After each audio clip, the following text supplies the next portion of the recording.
ਵਾਹਿਗੁਰੂ ਜੀ ਕਾ ਖਾਲਸਾ ਵਾਹਿਗੁਰੂ ਜੀ ਕੀ ਫਤਿਹ।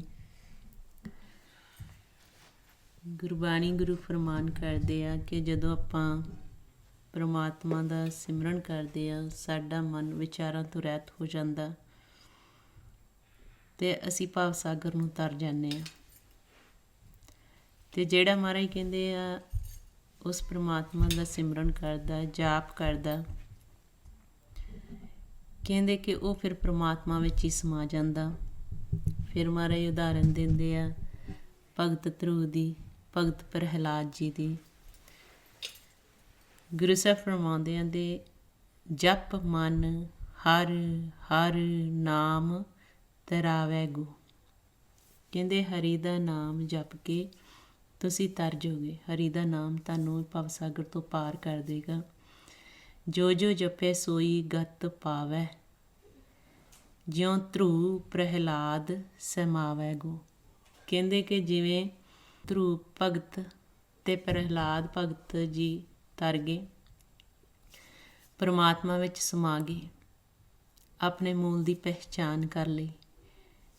ਇਵੇਂ ਜੇ ਅਸੀਂ ਸਿਮਰਨ ਕਰਦੇ ਹਾਂ, ਸਾਡਾ ਮਨ ਵਿਚਾਰਾਂ ਵਿੱਚ ਤੋਂ ਰਹਿਤ ਹੋ ਕੇ ਆਪਣੇ ਮੂਲ ਦੀ ਪਹਿਚਾਣ ਕਰ ਸਕਦਾ ਹੈ। ਅਤੇ ਮਹਾਰਾਜ ਗੁਰਬਾਣੀ ਵਿੱਚ ਦੱਸਦੇ ਆ ਕਿ ਇਹ ਸਾਰਾ ਖੇਲ ਸਮਝਣ ਲਈ ਸਾਨੂੰ ਗੁਰਬਾਣੀ ਵਿਚਾਰ ਕਰਨੀ ਪੈਣੀ ਆ। ਕਿ ਜੋ ਗੁਰੂ ਸਾਹਿਬ ਸਾਨੂੰ ਖੇਲ ਸਮਝਾ ਰਹੇ ਆ, ਜਦੋਂ ਅਸੀਂ ਗੁਰੂ ਦੀ ਸ਼ਰਨ ਵਿੱਚ ਜਾਂਦੇ ਹਾਂ, ਗੁਰੂ ਸਾਹਿਬ ਸਾਨੂੰ ਦੱਸਦੇ ਆ, ਕਹਿੰਦੇ ਇਸ ਮਨ ਕੀ ਬਿਦ ਮਨ ਹੂੰ ਜਾਣੇ ਬੂਝੇ ਸ਼ਬਦ ਵਿਚਾਰ। ਕਹਿੰਦੇ ਜਿਹੜਾ ਸਾਰਾ ਮਨ ਦਾ ਖੇਲ ਆ, ਇਸ ਖੇਲ ਨੂੰ ਸਮਝਣ ਲਈ, ਬੁੱਝਣ ਲਈ ਸ਼ਬਦ ਦੀ ਵਿਚਾਰ ਕਰਨੀ ਹੈ। ਅਤੇ ਫਿਰ ਮਹਾਰਾਜ ਕਹਿੰਦੇ ਨਾਨਕ ਨਾਮ ਧਿਆਏ ਸਦਾ ਤੂੰ, ਭਵ ਸਾਗਰ ਜਿੱਤ ਪਾਵੈ ਪਾਰ। ਕਹਿੰਦੇ ਕਿ ਜਦੋਂ ਫਿਰ ਇਸ ਵਿੱਚ ਸ਼ਬਦ ਦੀ ਵਿਚਾਰ ਕਰਦੇ ਹਾਂ, ਗੁਰਬਾਣੀ ਪੜ੍ਹਦੇ ਹਾਂ, ਗੁਰਬਾਣੀ 'ਚ ਵਾਰ-ਵਾਰ ਸਾਨੂੰ ਜਪਣ ਬਾਰੇ, ਸਿਮਰਨ ਕਰਨ ਬਾਰੇ, ਭਜਨ ਕਰਨ ਬਾਰੇ, ਅਰਾਧਨ ਬਾਰੇ ਦੱਸਿਆ ਹੈ ਕਿ ਤੁਸੀਂ ਉਸ ਪਰਮਾਤਮਾ ਦਾ ਜਾਪ ਕਰੋ। ਅਤੇ ਜਿਨ੍ਹਾਂ ਗੁਰਮੁਖਾਂ ਨੇ, ਭਗਤਾਂ ਨੇ ਜਾਪ ਕੀਤਾ ਅਤੇ ਉਹਨਾਂ ਨੇ ਭਰਮ ਦੇ ਗੜ੍ਹ ਨੂੰ ਤੋੜ ਲਿਆ। ਅਤੇ ਮਹਾਰਾਜ ਗੁਰਬਾਣੀ 'ਚ ਫਰਮਾਉਂਦੇ ਆ ਗੁਰਮਿਲ ਜੀਤਾ ਹਰ ਹਰ ਕੀਤਾ, ਟੂਟੀ ਪੀਤਾ ਭਰਮ ਗੜਾ। ਜੋ ਹੁਣ ਆਪਾਂ ਵੀ ਸ਼ਬਦ ਦੀ ਵਿਚਾਰ ਗੁਰਬਾਣੀ ਰਾਹੀਂ ਕਰਦੇ ਹਾਂ, ਗੁਰਬਾਣੀ ਪੜ੍ਹਦੇ ਹਾਂ, ਸਾਡਾ ਮਨ ਅਤੇ ਤਨ ਦੋਵੇਂ ਧੋਤੇ ਜਾਂਦੇ। ਅਤੇ ਗੁਰਬਾਣੀ ਵਿੱਚ ਸਾਨੂੰ ਖੇਲ, ਜਿਸ ਖੇਲ ਦੇ ਵਿੱਚ ਅਸੀਂ ਆਏ, ਇਸ ਜਿੱਤਣ ਦਾ ਤਰੀਕਾ ਦੱਸਿਆ ਜਾਂਦਾ, ਸਮਝਾਇਆ ਜਾਂਦਾ ਕਿ ਕਿਵੇਂ ਤੁਸੀਂ ਆਪਣੇ ਘਰ ਜਾਣਾ, ਆਪਦੇ ਮਹਿਲ ਦੀ ਪਹਿਚਾਣ ਕਰਨੀ, ਅਤੇ ਕਿਵੇਂ ਤੁਸੀਂ ਫਿਰ ਸੱਚ ਪਰਮਾਤਮਾ ਨੂੰ ਦੇਖਣਾ, ਉਸ ਦੇ ਨਾਮ ਨੂੰ ਸੁਣਨਾ। ਅਤੇ ਮਹਾਰਾਜ ਕਹਿੰਦੇ ਜਿਨ੍ਹਾਂ ਨੇ ਆਪਣੇ ਆਪ ਦੀ ਪਹਿਚਾਣ ਕਰ ਲਈ, ਉਹ ਫਿਰ ਆਪਣੇ ਮਹਿਲ ਦੇ ਵਿੱਚ ਪ੍ਰਵੇਸ਼ ਹੋ ਜਾਂਦੇ ਆ। ਜਿਹੜਾ ਸਾਡੇ ਮਨ ਵਾਸਤੇ ਘਰ ਆ, ਜਿਹਨੂੰ ਨਿੱਜ ਮਹਿਲ, ਨਿੱਜ ਘਰ ਗੁਰਬਾਣੀ 'ਚ ਭੇਜ ਦਿੱਤਾ ਹੈ। ਕਹਿੰਦੇ ਜਿਨੀ ਆਪ ਪਛਾਣਿਆ ਘਰ ਮਹਿਲ ਸੁਥਾਏ, ਸੱਚੇ ਸੇਤੀ ਰਤਿਆ ਸੱਚੋ ਪੱਲੇ ਪਾਏ।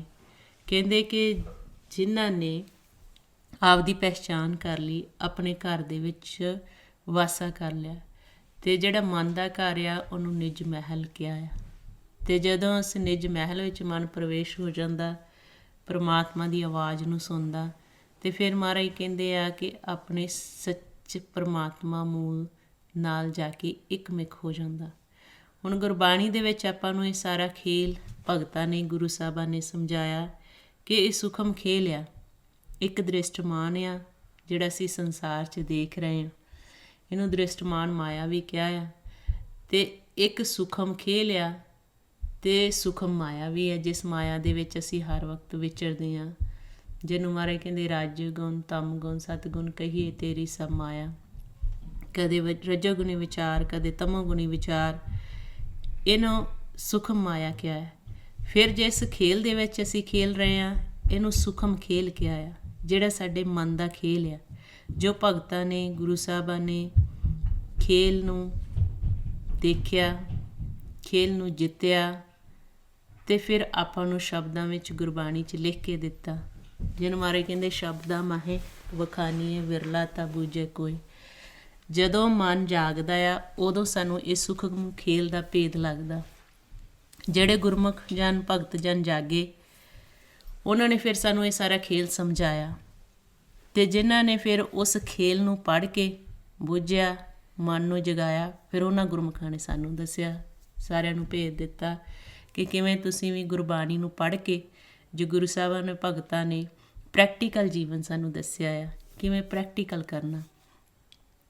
ਹੁਣ ਦ੍ਰਿਸ਼ਟਮਾਨ ਦਾ ਸਾਨੂੰ ਗਿਆਨ ਆ ਗਿਆ, ਅਸੀਂ ਦੇਖਦੇ ਹਾਂ ਸੰਸਾਰ ਦੇ ਵਿੱਚ ਜਿੰਨਾ ਦ੍ਰਿਸ਼ਟਮਾਨ 'ਚ ਅਸੀਂ ਵਿਚਰਦੇ ਉਹਨਾਂ ਨਾਲ ਸਾਨੂੰ ਗਿਆਨ ਆ ਰਿਹਾ। ਇੱਦਾਂ ਹੀ ਗੁਰਬਾਣੀ 'ਚ ਸਾਨੂੰ ਸੂਖਮ ਗਿਆਨ ਦੱਸਿਆ। ਇਹ ਗਿਆਨ ਆਉਣਾ ਹੈ ਸਾਡੇ ਮਨ ਨੂੰ ਜਦੋਂ ਇਹ ਸੂਖਮ ਮਨ ਦੀ ਪਹਿਚਾਣ ਹੋਈ ਸਾਨੂੰ, ਜਿਹਨੂੰ ਮਾਰੇ ਕਹਿੰਦੇ ਮਨ ਤੂੰ ਜੋਤ ਸਰੂਪ ਹੈ ਆਪਣਾ ਮੂਲ ਪਛਾਣ। ਹੁਣ ਸਾਨੂੰ ਹੱਥ ਪੈਰ ਸਾਰਾ ਕੁਛ ਦਿਸ ਰਿਹਾ ਹੈ, ਲੇਕਿਨ ਜਿਹੜਾ ਮਨ ਆ ਇਹ ਸਾਨੂੰ ਦਿਸਦਾ ਨਹੀਂ। ਤਾਂ ਕਰਕੇ ਸਾਹੀਂ ਜਿੰਨਾ ਚਿਰ ਮਨ ਨੂੰ ਦੇਖਦੇ ਨਹੀਂ ਉਹਨਾਂ ਚਿਰ ਸਾਨੂੰ ਮਨ ਦਾ ਭੇਦ ਨਹੀਂ ਆਉਂਦਾ। ਅਤੇ ਮਹਾਰਾਜ ਗੁਰਬਾਣੀ ਵਿੱਚ ਦੱਸਦੇ ਤੁਸੀਂ ਆਪਣੇ ਮਨ ਨੂੰ ਦੇਖ ਸਕਦੇ ਆ, ਅਤੇ ਜਿਹੜੇ ਗੁਰਮੁਖ ਦੇਖਦੇ ਆ ਫਿਰ ਉਹ ਆਪਾਂ ਨੂੰ ਭੇਜ ਦਿੰਦੇ ਆ, ਇਸ ਸਰੀਰ ਦੀ ਖੋਜ ਕਰਕੇ ਵੀ ਅਤੇ ਮਨ ਦੀ ਖੋਜ ਕਰਕੇ ਵੀ। ਉਹ ਫਿਰ ਸਾਨੂੰ ਉਹ ਮਾਰਗ, ਉਹ ਰਸਤਾ ਖੋਜ ਕੇ ਸੁਣਾ ਦਿੰਦੇ ਆ। ਅਤੇ ਮਹਾਰਾਜ ਨੇ ਹੁਣ ਆਪਾਂ ਨੂੰ ਗੁਰਬਾਣੀ ਰਾਹੀਂ ਭੇਜ ਦਿੱਤਾ ਆ ਕਿ ਜਿਹੜੇ ਗੁਰਮੁਖਾਂ ਨੇ ਇਸ ਖੇਲ ਨੂੰ ਖੋਜਿਆ, ਦੇਖਿਆ, ਫਿਰ ਉਹਨਾਂ ਨੇ ਆਪਾਂ ਨੂੰ ਸਮਝਾਇਆ। ਕਹਿੰਦੇ ਕਿ ਜਲ ਕੀ ਭੀਤ ਪਵਨ ਕਾ ਥੰਬਾ ਰਕਤ ਬੂੰਦ ਕਾ ਗਾਰਾ ਹਾੜ ਮਾਸ ਨਾੜੀ ਕੋ ਪਿੰਜਰ ਪੰਖੀ ਬਸੇ ਵਿਚਾਰਾ। ਉਹਨਾਂ ਨੇ ਦੱਸਿਆ ਕਿ ਆ ਜਿਹੜਾ ਸਾਡਾ ਸਰੀਰ ਆ ਇਹ ਰਕਤ ਬੂੰਦ ਦਾ ਗਾਰਾ ਆ, ਅਤੇ ਇਹਦੇ ਵਿੱਚ ਹੱਡੀਆਂ ਆ, ਨਾੜੀਆਂ ਆ, ਅਤੇ ਇਹਨੂੰ ਪਿੰਜਰ ਕਿਹਾ ਆ, ਅਤੇ ਵਿੱਚ ਮਨ ਪੰਖੀ ਵੱਸਦਾ ਇਹਦੇ ਵਿੱਚ।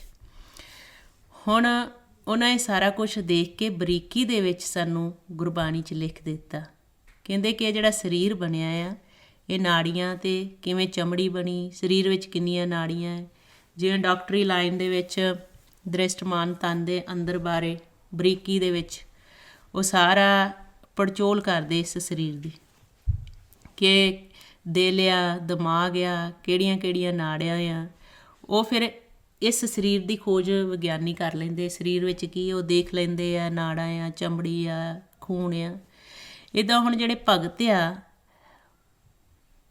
ਉਹ ਜਦੋਂ ਭਗਤੀ ਕਰਦੇ ਆ ਉਹ ਸੂਖਮ ਖੇਲ ਨੂੰ ਸਾਰਿਆਂ ਨੂੰ ਦੇਖਦੇ ਆ, ਅਤੇ ਆਪਦੇ ਇਸ ਸਰੀਰ ਦੀ ਵੀ ਪੜਚੋਲ ਕਰ ਲੈਂਦੇ ਆ ਕਿ ਸਰੀਰ ਦੇ ਵਿੱਚ ਕਿਹੜੀਆਂ ਨਾੜੀਆਂ ਆ, ਕਿੱਥੇ ਸ਼ਬਦ ਜਦੋਂ ਆਪਾਂ ਗੁਰਬਾਣੀ ਦੇ ਵਿੱਚ ਪੜ੍ਹਦੇ ਹਾਂ ਅਤੇ ਗੁਰਬਾਣੀ ਵਿੱਚ ਸਾਨੂੰ ਦੱਸਿਆ ਆ ਹੱਡੀਆਂ, ਚੰਮ, ਨਾੜੀਆਂ ਇਕੱਠੀਆਂ ਤਿਆਰ ਹੋਈਆਂ। ਨਾੜੀਆਂ ਇਹ ਸਾਰੀਆਂ ਕਿਵੇਂ ਤਿਆਰ ਹੋਈਆਂ, ਕਿਵੇਂ ਇਕੱਠੀਆਂ ਕੀਤੀਆਂ, ਸੁਖਮਣਾ ਕਿੱਥੇ ਆ, ਨਾੜੀਆਂ ਦੇ ਦਿਲ ਦਿਮਾਗ ਨੂੰ ਕਿਵੇਂ ਜਾਂਦੀਆਂ, ਉਹਨਾਂ ਫਿਰ ਲਿਖ ਦਿੱਤਾ ਹੈ। ਇੱਕ ਨਾੜੀ ਵਿੱਚੋਂ ਅੱਗੇ ਕਿੰਨੀਆਂ ਨਾੜੀਆਂ ਪ੍ਰਗਟ ਹੋ ਜਾਂਦੀਆਂ। ਹੁਣ ਇਸ ਸਰੀਰ ਦੇ ਭਗਤਾਂ ਨੇ ਫਿਰ ਖੋਜ ਕਰਕੇ ਸਾਨੂੰ ਦੱਸੀ ਕਿ ਗੁਰਬਾਣੀ ਦੇ ਵਿੱਚ ਸਮਝਾਇਆ, ਜਦੋਂ ਸ਼ਬਦ ਪੜ੍ਹਦੇ ਹਾਂ ਭਗਤ ਕਬੀਰ ਜੀ ਦਾ, ਕਹਿੰਦੇ ਗੱਜ ਨਵ ਗੱਜ 10 ਗੱਜ 21 ਪੁਰੀਆਂ ਏਕ ਤਨਾਈ, ਕਿ ਗੁਰਬਾਣੀ 'ਚ ਆਪਾਂ ਨੂੰ ਭੇਜ ਦਿੱਤਾ। ਭਗਤ ਕਬੀਰ ਜੀ ਸੀ ਉਹ ਤਾਣਾ ਬੁਣਦੇ ਸੀ, ਉਹ ਬੁਣਨ ਦਾ ਕੰਮ ਕਰਦੇ ਸੀ। ਹੁਣ ਉਹ ਤਾਣਾ ਜਿਵੇਂ ਬੁਣਦੇ ਸੀ ਇਵੇਂ ਹੀ ਉਹਨਾਂ ਨੇ ਜਦੋਂ ਇਸ ਸਰੀਰ ਦੇ ਵਿੱਚ ਦੇਖਿਆ, ਉਹਨਾਂ ਨੇ ਫਿਰ ਦੱਸਿਆ ਕਿ ਕਿਵੇਂ ਇਹ ਸਰੀਰ ਜਿਹੜਾ ਇਹਦਾ ਵੀ ਤਾਣਾ ਬੁਣਿਆ ਹੋਇਆ, ਪਰਮਾਤਮਾ ਨੇ ਕਿਵੇਂ ਇਹ ਸਰੀਰ ਦਾ ਤਾਣਾ ਬੁਣਿਆ ਹੋਇਆ। ਫਿਰ ਉਹਨਾਂ ਨੇ ਸ਼ਬਦ ਲਿਖਿਆ, ਕਹਿੰਦੇ ਗੱਜ ਨਵ ਗੱਜ 10 ਗੱਜ 21 ਪੁਰੀਆਂ ਏਕ ਤਨਾਈ। ਹੁਣ ਗੱਜ ਨਵ ਕੀ ਆ, ਜਦੋਂ ਫਿਰ ਆਪਾਂ ਗੁਰਬਾਣੀ 'ਚ ਪੜ੍ਹਦੇ ਹਾਂ ਅਤੇ ਮਹਾਰਾਜ ਕਹਿੰਦੇ ਆ ਜਿਹੜੀ ਸਾਡਾ ਸਰੀਰ ਹੈ ਇਹਦੇ 9 ਦਰ ਆ, ਕਿ ਇਸ ਸਰੀਰ ਦੇ ਇਹ ਕਾਇਆ ਆ, ਇਹਦੇ 9 ਦਰ ਆ, ਅਤੇ 9 ਦਰਾਂ ਤੋਂ ਫਿਰ 10ਵਾਂ ਜਿਹੜਾ ਗੁਪਤ ਆ। ਹੁਣ ਸਾਨੂੰ 9 ਦਾ ਭੇਦ ਦਿੰਦੇ, ਕਹਿੰਦੇ ਆ ਜਿਹੜਾ ਸਾਡਾ ਸਰੀਰ ਤਿਆਰ ਹੋਇਆ ਗੱਜ ਨਵ, 9 ਦਾਰੇ ਇਸ ਸਰੀਰ ਦੇ ਲੱਗੇ ਹੋਏ। ਫਿਰ ਕਹਿੰਦੇ ਗੱਜ 10 ਗੱਜ 10 ਕਿਆ ਹੈ, ਜਿਹੜਾ ਆਪਾਂ ਪਿੱਛੇ ਵੀ ਵਿਚਾਰ ਕੀਤੀ ਸੀ ਕਿ ਸਾਡੀਆਂ ਜਿਹੜੀਆਂ ਗਿਆਨ ਇੰਦਰੀਆਂ ਅਤੇ ਕਰਮ ਇੰਦਰੀਆਂ।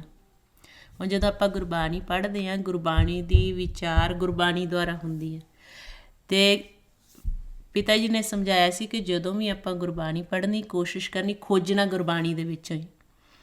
ਅਤੇ ਜਦੋਂ ਆਪਾਂ ਇੱਦਾਂ ਗੁਰਬਾਣੀ ਰਾਹੀਂ ਭੇਦ ਲੈਂਦੇ ਅਤੇ ਉਹਨਾਂ ਨੇ ਆਪਾਂ ਨੂੰ ਦੱਸਿਆ ਆ ਕਿ ਜਿਹੜੇ ਗੱਜ 10 ਤੁਹਾਡੀਆਂ ਗਿਆਨ ਇੰਦਰੀਆਂ 5 ਤੇ 5 ਕਰਮ ਇੰਦਰੀਆਂ। ਕਿ ਗਿਆਨ ਇੰਦਰੀਆਂ ਕਿਹੜੀਆਂ ਹੈ? ਨੱਕ, ਅੱਖਾਂ, ਕੰਨ, ਜੇਬਾ ਅਤੇ ਜਿਹੜੀ ਸਾਡੀ ਚਮੜੀ, ਜਿਹੜੀ ਸਪਰਸ਼ ਕਰਦੇ ਹਾਂ। ਸੁਗੰਧ ਆਪਾਂ ਲੈਂਦੇ ਨੱਕ ਦੁਆਰਾ, ਅੱਖਾਂ ਦੁਆਰਾ ਦ੍ਰਿਸ਼ਟਮਾਨ ਦੇਖਦੇ ਹਾਂ, ਕੰਨਾਂ ਦੁਆਰਾ ਸੁਣਦੇ ਹਾਂ, ਰਸਨਾਂ ਦੁਆਰਾ ਬੋਲਦੇ ਹਾਂ, ਅਤੇ ਜਿਹੜੀ ਚਮੜੀ ਇਹਦੇ ਦੁਆਰਾ ਸਪਰਸ਼ ਦੁਆਰਾ ਮਹਿਸੂਸ ਕਰਦੇ ਹਾਂ, ਗਰਮ ਆ, ਠੰਡਾ ਆ। ਐਵੇਂ ਜਿਹੜੇ ਸਾਡੇ ਕਰਮ ਇੰਦਰੀਆਂ ਆ, 2 ਹੱਥ ਆ, 2 ਪੈਰ ਆ, ਫਿਰ ਚਮੜੀ ਇਹਦੇ ਵਿੱਚ ਕਰਮ ਇੰਦਰੀ 'ਚ ਵੀ ਆ ਜਾਂਦੀ। ਫਿਰ ਕਹਿੰਦੇ ਗੱਜ 10, ਇਹ ਸਾਡੇ ਸਰੀਰ ਦਾ ਦੱਸਿਆ ਹੈ ਕਿ ਕਿਵੇਂ ਇਹ ਬੁਣਿਆ ਹੋਇਆ। ਫਿਰ ਆਂਦੇ ਗੱਜ 21। ਫਿਰ ਉਹਨਾਂ ਨੇ ਦੱਸਿਆ ਕਿ ਜਿਹੜੀਆਂ ਸਾਡੀਆਂ ਹੱਥਾਂ ਦੀਆਂ ਉਂਗਲੀਆਂ, ਪੈਰਾਂ ਦੀਆਂ ਉਂਗਲੀਆਂ ਅਤੇ ਅੰਗੂਠੇ, ਕਿ 10 ਹੱਥਾਂ ਦੀਆਂ ਉਂਗਲੀਆਂ, 10 ਪੈਰਾਂ ਦੀਆਂ ਉਂਗਲੀਆਂ, ਅੰਗੂਠੇ ਮਿਲਾ ਕੇ। ਫਿਰ ਦੱਸਿਆ ਕਿ ਇੱਕ ਸਾਡਾ ਸਿਰ, ਇਹ 21 ਉਹਨਾਂ ਨੇ ਗਿਣਿਆ। ਫਿਰ ਕਹਿੰਦੇ ਅੱਗੇ ਗੁਰਬਾਣੀ 'ਚ ਕਹਿੰਦੇ 60 ਸੂਤ ਨਵ ਖੰਡ 72 ਪਾਟ ਲਗੋ ਅਧਿਕਾਈ।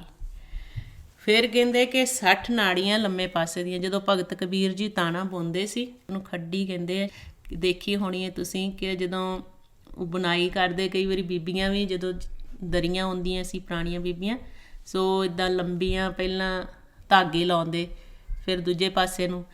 ਇਵੇਂ ਹੀ ਭਗਤ ਕਬੀਰ ਜੀ ਨੇ ਖੱਡੀ ਦੇ ਜਿਹੜਾ ਬੁਣਦੇ ਸੀ, ਉਹ ਇੱਦਾਂ ਧਾਗੇ ਥੱਲੇ ਨੂੰ ਕਰਕੇ, ਸਾਈਡ ਨੂੰ ਕਰਕੇ, ਉਹ ਫਿਰ ਉਹਨਾਂ ਨੇ ਉਵੇਂ ਹੀ ਸਾਡੇ ਇਸ ਸਰੀਰ ਦੀ ਬਣਤਰ ਦੱਸੀ। ਕਹਿੰਦੇ ਕਿ ਹੁਣ 60 ਸੂਤ ਨਵ ਖੰਡ 72 ਪਾਟ ਲਗੋ ਅਧਿਕਾਈ। ਉਹ ਕਹਿੰਦੇ ਕਿ 60 ਨਾੜੀਆਂ ਲੰਮੇ ਪਾਸੇ ਦੀਆਂ, ਜਿਵੇਂ ਵੀ ਉਹ ਕਰਦੇ ਸੀ, ਜਿਵੇਂ ਉਹਨਾਂ ਨੇ ਦੇਖਿਆ। ਫਿਰ ਆਂਦੇ ਨਵ ਖੰਡ 4 ਬਾਹਾਂ ਦੇ ਜੋੜ ਸਾਡੇ ਦੱਸੇ, ਅਤੇ 4 ਲੱਤਾਂ ਦੇ ਜੋੜ, 1 ਧੜ, ਇਵੇਂ ਨਵਖੰਡ ਉਹਨਾਂ ਨੇ ਕਿਹਾ। ਫਿਰ ਕਹਿੰਦੇ 72 ਪਾਟ ਲਗੋ ਅਧਿਕਾਈ। ਕਿ ਫਿਰ ਜਿਵੇਂ ਹੁਣ ਆਪਾਂ ਗੁਰਬਾਣੀ ਦੁਆਰਾ ਵਿਚਾਰ ਕੀਤੀ ਕਿ 60 ਨਾੜੀਆਂ ਲੰਬੇ ਤਰ੍ਹਾਂ ਦੀਆਂ, ਇੱਦਾਂ ਹੀ 72 ਨਾੜੀਆਂ ਦੱਸੀਆਂ ਕਿ ਛੋਟੇ ਪਾਸੇ ਨਾੜੀਆਂ ਜਿਹੜੀਆਂ ਜਾਂਦੀਆਂ, ਫਿਰ ਉਹ ਅੱਗੇ ਹਜ਼ਾਰਾਂ ਦੀ ਗਿਣਤੀ ਦੇ ਵਿੱਚ ਹੁੰਦੀਆਂ। ਇਹ ਜਦੋਂ ਆਪਾਂ ਫਿਰ ਗੁਰਬਾਣੀ ਰਾਹੀਂ ਭੇਜਦੇ ਨੇ, ਇਸ ਦ੍ਰਿਸ਼ਟਮਾਨ ਦਾ ਅਤੇ ਸੂਖਮ ਦਾ ਭੇਦ ਸਾਨੂੰ ਭਗਤਾਂ ਨੇ ਦਿੱਤਾ। ਕਹਿੰਦੇ ਕਿ ਇਸੇ ਤਰੀਕੇ ਨਾਲ ਫਿਰ ਅੱਗੇ ਉਹਨਾਂ ਨੇ ਦੱਸਿਆ, ਕਹਿੰਦੇ ਗਈ ਬਣਾਵਣ ਮਾਹੋ ਘਰ ਛੋੜਿਆ ਜਾਏ ਜਲਾਹੋ।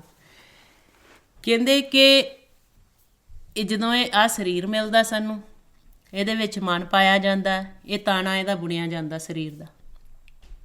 ਫਿਰ ਕਹਿੰਦੇ ਕਿ ਜਦੋਂ ਫਿਰ ਇਹ ਘਰ ਛੱਡ ਦਿੱਤਾ ਜਾਂਦਾ, ਇਹ ਸਰੀਰ, ਫਿਰ ਅਗਲਾ ਇਹਦੇ ਜੇ ਪਰਮਾਤਮਾ ਨੂੰ ਅਸੀਂ ਮਿਲ ਲੈਂਦੇ, ਫਿਰ ਤਾਂ ਇਹ ਸਰੀਰ ਛੱਡ ਕੇ ਪਰਮਾਤਮਾ ਨਾਲ ਇੱਕਮਿਕ ਹੋ ਜੀਦਾ। ਜਿਸ ਮੂਲ ਤੋਂ ਅਸੀਂ ਵਿਛੜੇ, ਉਹਦੇ ਵਿੱਚ ਮਨ ਸਮਾ ਜਾਂਦਾ। ਪਰ ਜੇ ਪਰਮਾਤਮਾ ਦੀ ਭਗਤੀ ਨਹੀਂ ਕਰਦੇ, ਸਾਨੂੰ ਇਹ ਕੱਪੜਾ ਮਿਲਿਆ ਹੈ, ਸਰੀਰ ਨੂੰ ਕੱਪੜਾ ਵੀ ਕਿਹਾ, ਜਿਹਨੂੰ ਮਹਾਰਾਜ ਕਹਿੰਦੇ ਕਰਮੀ ਆਵੇ ਕੱਪੜਾ ਨਦਰੀ ਮੋਖ ਦੁਆਰ, ਕਿ ਕਰਮਾਂ ਦੁਆਰਾ ਸਾਨੂੰ ਕੱਪੜਾ ਮਿਲਦਾ। ਹੁਣ ਸਾਨੂੰ ਸੰਸਾਰ 'ਚ ਅਸੀਂ ਆਏ ਹਾਂ, ਸਾਨੂੰ ਇਹ ਮਾਨ ਸਜਾਵਾਂ ਮਹਾਰਾਜ ਨੂੰ ਬਖਸ਼ਿਸ਼ ਕੀਤਾ, ਜਿਹਨੂੰ ਮਹਾਰਾਜ ਕਹਿੰਦੇ ਭਜੋ ਗੋਬਿੰਦ ਭੂਲ ਮਤ ਜਾਓ ਮਾਨਸ ਜਨਮ ਕਾ ਇਹੀ ਲਾਹੋ। ਇਹ ਲਾਇਆ ਹੈ ਕਿ ਮਾਨਸ ਜਨਮ 'ਚ ਅਸੀਂ ਪਰਮਾਤਮਾ ਦੀ ਪ੍ਰਾਪਤੀ ਕਰ ਸਕਦੇ, ਆਪਣੇ ਮੂਲ ਦੀ ਪਹਿਚਾਣ ਕਰ ਸਕਦੇ, ਅਤੇ ਇਹ ਸਾਨੂੰ ਕੱਪੜਾ ਦਿੱਤਾ। ਅਤੇ ਜੇ ਅਸੀਂ ਇੱਥੇ ਇਹੋ ਜਿਹੇ ਕਰਮ ਕਰਦੇ ਹਾਂ, ਮਾਲਕ ਨੂੰ ਭੁੱਲੇ ਰਹਿੰਦੇ ਹਾਂ, ਫਿਰ ਇਹ ਕੱਪੜਾ ਛੱਡ ਕੇ ਸਾਨੂੰ ਹੋਰ ਦਿੱਤਾ ਜਾਂਦਾ, ਅੱਗੇ ਹੋਰ ਬੁਣਿਆ ਜਾਂਦਾ। ਘਰ ਛੱਡਿਆ ਜਾਏ ਜਲਾਹੋ, ਕਿ ਅਗਲੇ ਘਰ ਦੇ ਵਿੱਚ ਫਿਰ ਪਾ ਦਿੱਤਾ ਜਾਂਦਾ। ਫਿਰ ਕਹਿੰਦੇ ਗਜੀ ਨਾ ਮਿਨੀਏ ਤੋਲ ਨਾ ਤੁਲੀਏ ਪਾਚਨ ਸੇਰ ਅਡਾਈ। ਕਹਿੰਦੇ ਕਿ ਫਿਰ ਜਿਹੜਾ ਅਗਲਾ ਤਾਣਾ ਬੁਣਿਆ ਮਹਾਰਾਜ ਨੇ, ਉਹ ਫਿਰ ਨਾ ਤਾਂ ਉਹਨੇ ਅਸੀਂ ਉਹਦੀ ਗਿਣਤੀ ਮਿਣਤੀ ਨਹੀਂ ਕਰ ਸਕਦੇ, ਕਿ ਜਿਹੜਾ ਹੁਣ ਇੱਕ ਅਸੀਂ ਘਰ ਛੱਡ ਦਿੱਤਾ, ਇਹਨੂੰ ਕੱਪੜਾ ਵੀ ਸਰੀਰ ਨੂੰ ਕਿਹਾ। ਉਹ ਕਹਿੰਦੇ ਹੁਣ ਇਹ ਕੱਪੜਾ ਉਤਾਰ ਦਿੱਤਾ ਅਤੇ ਅੱਗੇ ਨਵਾਂ ਕੱਪੜਾ ਬੁਣਿਆ ਗਿਆ। ਹੁਣ ਕਹਿੰਦੇ ਕਿ ਉਹਦਾ ਜਿਹੜਾ ਕੱਪੜਾ ਉਣਿਆ ਗਿਆ, ਉਹਨੂੰ ਨਾ ਅਸੀਂ ਗਜਾਂ ਨਾਲ ਮਾਪ ਨਹੀਂ ਸਕਦੇ, ਤੋਲਿਆ ਨਹੀਂ ਜਾ ਸਕਦਾ, ਕਿਉਂਕਿ ਮਾਲਕ ਬਣਾਉਣ ਵਾਲਾ ਕੱਪੜੇ ਨੂੰ। ਫਿਰ ਆਂਦੇ ਇਸ ਦੀ ਖੁਰਾਕ 2.5 ਸੇਰ ਆ, ਪਾਚਨ ਸੇਰ ਅੜਾਈ। ਹੁਣ ਫਿਰ ਦੱਸਦੇ ਆ ਕਿ ਜਿਹੜਾ ਸੇਰ ਨੂੰ ਕਹਿੰਦੇ, ਜਿਵੇਂ ਅਸੀਂ ਮਣਾਂ ਦੁਆਰਾ ਤੋਲਦੇ ਹਾਂ, 40 ਮਣ ਜਾਂ 50 ਮਣ, ਕੋਈ ਕਣਕ ਤੋਲਦਾ, ਕੋਈ ਚੀਜ਼ਾਂ ਅਸੀਂ ਤੋਲਦੇ ਹਾਂ। ਫਿਰ ਇੱਦਾਂ ਹੀ ਦੱਸਿਆ, 1 ਮਣ ਦਾ 40ਵਾਂ ਹਿੱਸੇ ਨੂੰ 1 ਸੇਰ ਕਹਿੰਦੇ। ਕਹਿੰਦੇ ਕਿ ਫਿਰ ਜਿਹੜਾ ਦਿੱਤਾ ਜਾਂਦਾ ਸਰੀਰ, ਇਹਦੀ 2.5 ਸੇਰ ਖੁਰਾਕ। ਫਿਰ ਕਹਿੰਦੇ ਜੋ ਕਰ ਪਾਚਨ ਬੇਗ ਨਾ ਪਾਵੈ ਚਗਰ ਕਰੇ ਕਰ ਹਾਈ। ਕਹਿੰਦੇ ਕਿ ਜਦੋਂ ਫਿਰ ਇਹ ਸਰੀਰ ਨੂੰ ਖੁਰਾਕ ਨਹੀਂ ਮਿਲਦੀ, ਜਿਵੇਂ ਹੁਣ ਆਪਾਂ ਨੂੰ ਭੇਦ ਦਿੱਤਾ ਕਿ ਸਾਡੇ ਜਿਹੜੀ ਮਨ ਦੀ ਖੁਰਾਕ ਆ ਉਹ ਨਾਮ ਆ, ਐਵੇਂ ਹੀ ਜਿਹੜੇ ਸਰੀਰ ਦੀ ਸਾਡੇ ਖੁਰਾਕ ਆ 36 ਪ੍ਰਕਾਰ ਦੇ ਭੋਜਨ। ਹੁਣ ਜਦੋਂ ਫਿਰ ਇਸ ਸਰੀਰ ਨੂੰ ਖੁਰਾਕ ਦਿੰਦੇ ਅਸੀਂ, ਅਤੇ ਜੇ ਖੁਰਾਕ ਨਹੀਂ ਇਹਨੂੰ ਮਿਲਦੀ ਫਿਰ ਤੜਥੱਲੀ ਮੱਚ ਜਾਂਦੀ, ਕਿਉਂਕਿ ਇਹਦੇ ਵਿੱਚ ਵੀ ਜੀਵ ਵਸ ਰਹੇ ਆ, ਜਿਹੜਾ ਸਾਡਾ ਸਰੀਰ ਆ। ਜਿਵੇਂ ਹੁਣ ਆਪਾਂ ਨੂੰ ਵੀ ਭੁੱਖ ਲੱਗੀ ਹੋਵੇ ਅਤੇ ਘਬਰਾਹਟ ਹੋਣੀ ਸ਼ੁਰੂ ਹੋ ਜਾਂਦੀ। ਇੱਦਾਂ ਹੀ ਫਿਰ ਕਹਿੰਦੇ ਕਿ ਜਦੋਂ ਫਿਰ ਇਹਨੂੰ ਖੁਰਾਕ ਨਹੀਂ ਮਿਲਦੀ ਤਾਂ ਫਿਰ ਇੱਦਾਂ ਹੁੰਦਾ ਤੜਥੱਲੀ ਮੱਚ ਜਾਂਦੀ, ਘਬਰਾਹਟ ਹੁੰਦੀ ਕਿ ਰੋਟੀ ਦੇ ਦਿਓ, ਹੁਣੇ ਮੈਨੂੰ ਭੁੱਖ ਲੱਗੀ। ਫਿਰ ਕਹਿੰਦੇ ਦਿਨ ਕੀ ਬੈਠ ਖਸਮ ਕੀ ਬਰਖਸ ਇਹ ਬੇਲਾ ਕਤ ਆਈ। ਕਹਿੰਦੇ ਕਿ ਹੁਣ ਭੇਦ ਦਿੰਦੇ ਆ ਕਿ ਸੀਮਤ ਸਮਾਂ ਆ, ਦਿਨ ਆ ਦਿੱਤੇ ਸਾਨੂੰ, ਟਾਈਮ ਦਿੱਤਾ ਮਹਾਰਾਜ ਨੇ, ਅਤੇ ਕਹਿੰਦੇ ਕਿ ਜੇ ਇਸ ਟਾਈਮ ਦੇ ਵਿੱਚ ਰਹਿੰਦਿਆਂ ਹੋਇਆਂ ਪਰਮਾਤਮਾ ਨੂੰ ਅਸੀਂ ਮਿਲ ਲੈਂਦੇ ਹਾਂ ਅਤੇ ਫਿਰ ਇਸ ਜੀਵਨ ਦਾ ਲਾਹਾ ਖੱਟ ਲੈਂਦੇ ਹਾਂ। ਪਰ ਜੇ ਟਾਈਮ ਦਿੱਤਾ ਸਾਨੂੰ, ਦਿਨ ਦਿੱਤੇ ਆ ਮਹਾਰਾਜ, ਅਤੇ ਮਹਾਰਾਜ ਕਹਿੰਦੇ ਖਸਮ ਕੀ ਬਰਖਸ, ਪਰਮਾਤਮਾ ਵੱਲੋਂ ਆਕੀ ਹੋਏ ਰਹਿੰਦੇ ਹਾਂ। ਫਿਰ ਕਹਿੰਦੇ ਵਾਰ-ਵਾਰ ਇਹ ਵੇਲਾ ਹੱਥ ਵਿੱਚ ਨਹੀਂ ਆਉਂਦਾ, ਕਿਉਂਕਿ ਸਾਨੂੰ ਇਹ ਮਾਨਸ ਜਮਾ ਮਹਾਰਾਜ ਨੇ ਬਖਸ਼ਿਸ਼ ਕੀਤਾ। ਅਤੇ ਮਹਾਰਾਜ ਗੁਰਬਾਣੀ ਵਿੱਚ ਦੱਸਦੇ ਆ ਕਿ ਦਿਨ ਤੇ ਪਹਿਰ, ਪਹਿਰ ਤੇ ਘੜੀਆਂ ਆਵ ਘਟੇ ਤਨ ਸੀਜੈ, ਕਿ ਦਿਨ ਘਟਦੇ ਆ, ਪਹਿਰ ਘਟਦੇ ਆ, ਘੜੀਆਂ ਘਟ ਰਹੀਆਂ, ਅਤੇ ਕਾਲ ਆਪਾਂ ਨੂੰ ਘੇਰਾਬੰਦੀ ਦੇ ਵਿੱਚ ਸਾਨੂੰ ਲੈ ਰਿਹਾ, ਘਟਦੇ ਜਾ ਰਹੇ ਸਾਡੇ ਸਵਾਸ ਦਿਨ ਦੇ ਵਿੱਚ, ਪਹਿਰ ਦੇ ਵਿੱਚ, ਘੜੀਆਂ ਦੇ ਵਿੱਚ। ਅਤੇ ਫਿਰ ਕਹਿੰਦੇ ਵਾਰ-ਵਾਰ ਮਾਨਸ ਜਾਮਾ ਨਹੀਂ ਮਿਲਦਾ। ਕਹਿੰਦੇ ਛੂਟੇ ਕੁੰਡੇ ਭੀਗੇ ਪੁਰੀਆਂ ਚੱਲਿਓ ਜਲਾਹੋ ਰਸਾਈ। ਕਹਿੰਦੇ ਕਿ ਫਿਰ ਜਦੋਂ ਇਸ ਸਰੀਰ ਨੂੰ ਛੱਡ ਦਿੰਦੇ ਹਾਂ, ਜਿੱਥੇ ਹੁਣ ਜਿਵੇਂ ਮਿੱਟੀ ਦੇ ਬਰਤਨ ਦੇ ਵਿੱਚ ਪਾਣੀ ਪਾ ਕੇ ਫਿਰ ਜਿਹੜਾ ਤਾਣਾ ਬੁਣਦੇ ਸੀ, ਉਹਦੀਆਂ ਸੂਤ ਦੀਆਂ ਨਲੀਆਂ, ਕੱਪੜਾ ਉਹਦੇ ਵਿੱਚ ਭਿਉਂ ਕੇ ਰੱਖਦੇ ਸੀ। ਇਸੇ ਤਰ੍ਹਾਂ ਕਹਿੰਦੇ ਫਿਰ ਹੁਣ ਜਿਹੜਾ ਸਰੀਰ ਆ ਸਾਡਾ, ਇਸ ਦੇ ਵਿੱਚ ਮਨ ਆ, ਜਦੋਂ ਫਿਰ ਇਹ ਮਨ ਨੇ ਇਸ ਸਰੀਰ ਨੂੰ ਛੱਡ ਦਿੱਤਾ ਅਤੇ ਫਿਰ ਨਿਰਾਸ਼ ਹੋ ਕੇ ਚਲਾ ਗਿਆ, ਕਿਉਂਕਿ ਲਾਹਾ ਲੈਣ ਦਾ ਭੇਦ ਨਹੀਂ ਆਇਆ ਇਹਨੂੰ। ਫਿਰ ਕਹਿੰਦੇ ਸ਼ੋਸ਼ੀ ਨਲੀ ਤੰਤ ਨਹੀਂ ਨਿਕਸੈ ਨਤਰ ਰਹੀ ਉਰਜਾਈ।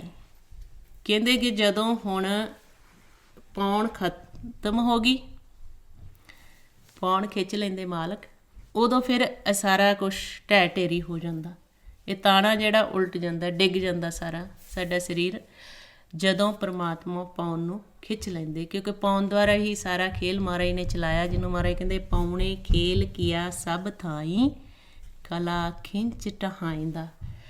ਅਤੇ ਮਹਾਰਾਜ ਕਹਿੰਦੇ ਜਦੋਂ ਪੌਣ ਖਿੱਚ ਲੈਂਦੇ, ਕਾਇਆ ਨਗਰੀ ਟੈ ਢੇਰੀ ਬਿਨ ਸ਼ਬਦੇ ਪਤ ਜਾਈ ਹੈ, ਕਿ ਕਾਇਆ ਜਿਹੜੀ ਹੈ ਸਾਡੀ ਢਹਿ ਢੇਰੀ ਹੋ ਜਾਂਦੀ ਹੈ, ਪੌਣ ਮਾਲਕ ਖਿੱਚ ਲੈਂਦੇ ਆ। ਅਤੇ ਜਦੋਂ ਹੀ ਪੌਣ ਖਿੱਚੀ ਜਾਂਦੀ ਆ, ਨਾਮ ਇਸ ਸਰੀਰ ਨੂੰ ਛੱਡਦਾ, ਅਤੇ ਅਸੀਂ ਆਹ ਜਿਹੜੇ ਤਾਣਾ ਬੁਣਿਆ ਹੋਇਆ ਇਹ ਕੱਪੜਾ ਢਹਿ ਢੇਰੀ ਹੋ ਜਾਂਦਾ।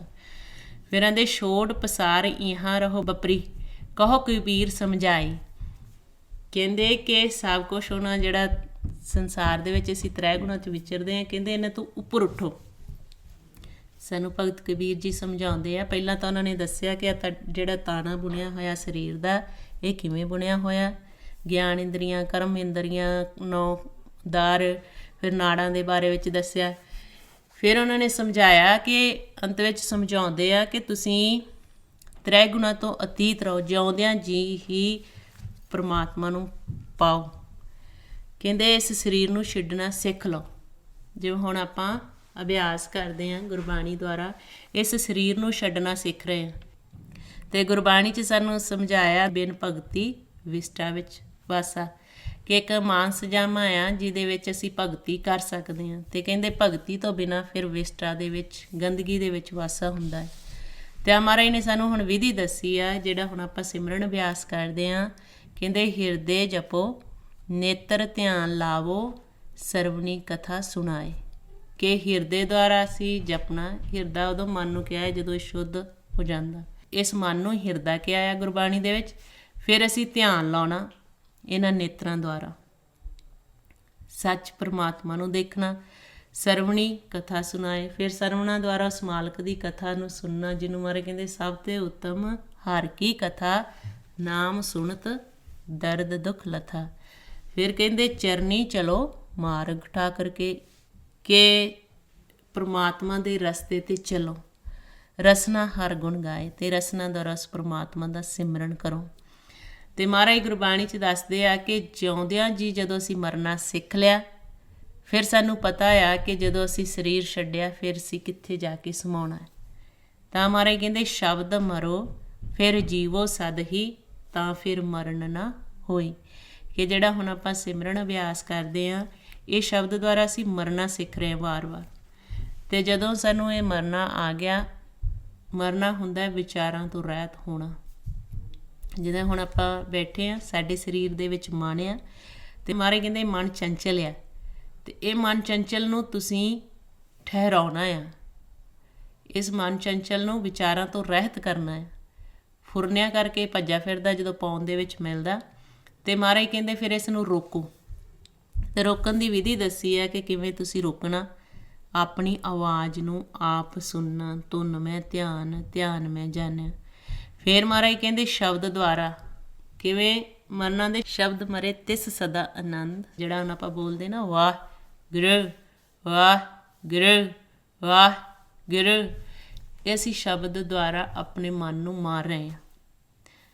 ਅਤੇ ਆਪਾਂ ਨੂੰ ਫਿਰ ਸਮਝਾਇਆ ਦੇ ਸ਼ਬਦ ਮਰੇ ਤਿਸ ਸਦਾ ਆਨੰਦ, ਸਤਿਗੁਰ ਭੇਟੇ ਗੁਰ ਗੋਬਿੰਦ, ਨਾ ਫਿਰ ਮਰੇ ਨਾ ਆਵੇ ਜਾਏ, ਪੂਰੇ ਗੁਰ ਤੇ ਸੱਚ ਸਮਾਏ। ਅਤੇ ਜਦੋਂ ਸ਼ਬਦ ਦੁਆਰਾ ਮਨ ਮਰ ਜਾਂਦਾ, ਫਿਰ ਆਨੰਦ ਵਿੱਚ ਚਲਾ ਜਾਂਦਾ। ਅਤੇ ਮਹਾਰਾਜ ਨੇ ਫਿਰ ਆਪਾਂ ਨੂੰ ਸਮਝਾਇਆ ਕਿ ਜਦੋਂ ਫਿਰ ਇਹ ਆਨੰਦ ਵਿੱਚ ਜਾਂਦਾ, ਕਿਹੜੀ ਅਵਸਥਾ ਹੈ। ਮਹਾਰਾਜ ਕਹਿੰਦੇ ਨਿਜ ਮੰਦਰ ਪਰੀਆ, ਤਹ ਆਨੰਦ ਕਰੀਆ, ਨਹਿ ਮਰੀਆ ਨਹਿ ਜਰੀਆ। ਕਿ ਜਦੋਂ ਸਾਡਾ ਮਨ ਨਿਜ ਮੰਦਰ ਦੇ ਵਿੱਚ ਚਲਾ ਜਾਂਦਾ, ਉੱਥੇ ਨਾ ਇਹਦਾ ਮਰਨ ਆ ਨਾ ਇਹਦਾ ਜਨਮ ਆ। ਅਤੇ ਮਹਾਰਾਜ ਕਹਿੰਦੇ ਜਦੋਂ ਫਿਰ ਤੁਸੀਂ ਇਸ ਤਰੀਕੇ ਨਾਲ ਸਿਮਰਨ ਅਭਿਆਸ ਕਰੋਗੇ, ਤਾਂ ਹੀ ਕਿਹਾ ਕਿ ਵਾਰ-ਵਾਰ ਆਪਾਂ ਸ਼ਬਦ ਦੀ ਕਮਾਈ ਕਰਨੀ। ਗਿਆਨ ਤਾਂ ਹੁਣ ਗੁਰਬਾਣੀ ਦੁਆਰਾ ਸਾਨੂੰ ਸਾਰਾ ਦਿੱਤਾ, ਜਦੋਂ ਆਪਾਂ ਵਿਚਾਰ ਵੀ ਸੁਣਦੇ ਹਾਂ ਗੁਰਮੁਖਾਂ ਤੋਂ, ਅਤੇ ਭੇਦ ਲੱਗਦਾ ਜਾਂਦਾ ਸਾਨੂੰ। ਪਰ ਅਸਲੀ ਗੱਲ ਉਦੋਂ ਬਣਦੀ ਜਦੋਂ ਸਾਡਾ ਮਨ ਪਾਉਣ ਤੋਂ ਵੱਖ ਹੋ ਕੇ ਉਸ ਸੂਖਮ ਖੇਲ ਨੂੰ, ਜੋ ਭਗਤਾਂ ਨੇ ਗੁਰੂ ਸਾਹਿਬਾਨ ਨੇ ਸਾਨੂੰ ਸਮਝਾਇਆ, ਅਸੀਂ ਦੇਖਣਾ ਸ਼ੁਰੂ ਕਰ ਦਿੰਦੇ। ਉਸ ਸੂਖਮ ਖੇਲ ਨੂੰ ਸਮਝਣਾ ਸ਼ੁਰੂ ਕਰ ਦਿੰਦੇ ਹਾਂ, ਉਸ ਸੂਖਮ ਖੇਲ ਦੇ ਵਿੱਚ ਵਿਚਰਨਾ ਸ਼ੁਰੂ ਕਰ ਦਿੰਦੇ ਹਾਂ। ਉਹ ਫਿਰ ਸਾਨੂੰ ਗਿਆਨ ਮਹਾਰਾਜ ਨੇ ਦਿੱਤਾ ਕਿ ਕਿਵੇਂ ਤੁਸੀਂ ਇਹ ਪ੍ਰੈਕਟੀਕਲ ਦੇ ਵਿੱਚ ਸਾਰਾ ਕੁਛ ਲੈ ਕੇ ਆਉਣਾ। ਹੁਣ ਜਿਹੜਾ ਆਪਾਂ ਹੁਣ ਘੰਟਾ ਸਿਮਰਨ ਕਰਦੇ ਹਾਂ, ਕੋਸ਼ਿਸ਼ ਕਰ ਰਹੇ ਹਾਂ ਕਿ ਅਸੀਂ ਸੁੰਨ ਦੇ ਵਿੱਚ ਪ੍ਰਵੇਸ਼ ਹੋ ਜਾਈਏ। ਮਹਾਰਾਜ ਕਹਿੰਦੇ ਜੀਵਤ ਮਰੇ ਮਰੇ ਫੁਨ ਜੀਵੇ, ਐਸੇ ਸੁੰਨ ਸਮਾਇਆ। ਕਹਿੰਦੇ ਕਿ ਜਿਉਂਦਿਆਂ ਜੀ ਤੁਸੀਂ ਇੱਦਾਂ ਫੁਰਨਿਆਂ ਤੋਂ ਰਹਿਤ ਮਨ ਨੂੰ ਕਰ ਲਿਆ, ਫਿਰ ਇਹ ਸੁੰਨ ਦੇ ਵਿੱਚ ਸਮਾ ਜਾਏਗਾ। ਅਤੇ ਜਦੋਂ ਅਸੀਂ ਫਿਰ ਇੱਦਾਂ ਵਾਰ-ਵਾਰ ਕੋਸ਼ਿਸ਼ ਕਰਦੇ ਹਾਂ, ਅਤੇ ਮਹਾਰਾਜ ਕਹਿੰਦੇ ਵਾਰ-ਵਾਰ ਤੁਸੀਂ ਜਪਣਾ ਆ। ਤਾਂ ਆਪਾਂ ਵਾਰ-ਵਾਰ ਸਿਮਰਨ ਕਰਦੇ ਹਾਂ ਕਿ ਸਾਨੂੰ ਇਹ ਖੇਲ ਦੀ ਸਮਝ ਆ ਜਾਏ। ਫਿਰ ਜਦੋਂ ਅਸੀਂ ਸੁੰਨ ਦੇ ਵਿੱਚ ਪ੍ਰਵੇਸ਼ ਆਏ, ਉੱਥੇ ਕੀ ਉੱਥੋਂ ਦਾ ਫਿਰ ਖੇਲ ਮਹਾਰਾਜ ਨੇ ਦੱਸ ਦਿੱਤਾ ਕਿ ਸੂਖਮ ਖੇਲ, ਉਹ ਸੁੰਨ 'ਚ ਸ਼ਬਦ ਪ੍ਰਗਟ ਹੁੰਦਾ। ਫਿਰ ਸ਼ਬਦ ਨੂੰ ਕਿਵੇਂ ਸੁਣਨਾ, ਉਹ ਮਹਾਰਾਜ ਨੇ ਆਪਾਂ ਨੂੰ ਦੱਸ ਦਿੱਤਾ। ਫਿਰ ਸ਼ਬਦ ਨੂੰ ਸੁਣ ਕੇ ਮਾਲਕ ਨੂੰ ਕਿਵੇਂ ਦੇਖਣਾ, ਉਹ ਆਪਾਂ ਨੂੰ ਗੁਰਬਾਣੀ 'ਚ ਦੱਸ ਦਿੱਤਾ। ਇਹ ਸਾਰਾ ਫਿਰ ਸੂਖਮ ਖੇਲ ਅੱਗੇ ਚੱਲਦਾ। ਧੁਨ ਤੱਕ ਅਸੀਂ ਸੀਮਤ ਜਦੋਂ ਰਹਿੰਦੇ ਹਾਂ, ਧੁਨ ਮੈਂ ਧਿਆਨ। ਮਹਾਰਾਜ ਕਹਿੰਦੇ ਆਪਣੀ ਆਵਾਜ਼ ਵਿੱਚ ਵਾਹਿਗੁਰੂ ਮੰਤਰ ਜਦੋਂ ਅਸੀਂ ਜਪਦੇ ਹਾਂ, ਆਪਣੀ ਆਵਾਜ਼ ਨੂੰ ਸੁਣਨਾ। ਸੁਣਦਿਆਂ ਸੁਣਦਿਆਂ ਇੰਨਾ ਸਹਿਜ ਵਿੱਚ ਚਲੇ ਜਾਣਾ ਕਿ ਜਿੱਥੇ ਸਾਡੀਆਂ ਇਹ ਸਰੀਰ ਦੀਆਂ ਗਿਆਨ ਇੰਦਰੀਆਂ, ਕਰਮ ਇੰਦਰੀਆਂ ਤੋਂ ਅਸੀਂ ਇਹਨੂੰ ਕਹਿੰਦੇ ਅਗੰਮ ਆ ਮਾਲਕ, ਇਹਨਾਂ ਗਿਆਨ ਇੰਦਰੀਆਂ ਦੀ ਪਹੁੰਚ ਤੋਂ ਬਾਹਰ। ਅਤੇ ਜਦੋਂ ਅਸੀਂ ਸਿਮਰਨ ਕਰਦੇ ਹਾਂ, ਅਸੀਂ ਵੀ ਇਸ ਕੋਸ਼ਿਸ਼ ਕਰਨੀ ਹੁੰਦੀ ਹੈ ਕਿ ਅਸੀਂ ਇਸ ਸਰੀਰ ਨੂੰ ਪਹਿਲਾਂ ਛੱਡਣਾ, ਕਿਉਂਕਿ ਮਹਾਰਾਜ ਕਹਿੰਦੇ ਨਾਮ ਦੀ ਪ੍ਰਾਪਤੀ ਕਰਨੀ ਹੈ ਅਤੇ ਪਹਿਲਾਂ ਸਰੀਰ ਨੂੰ ਛੱਡਣਾ ਸਿੱਖੋ।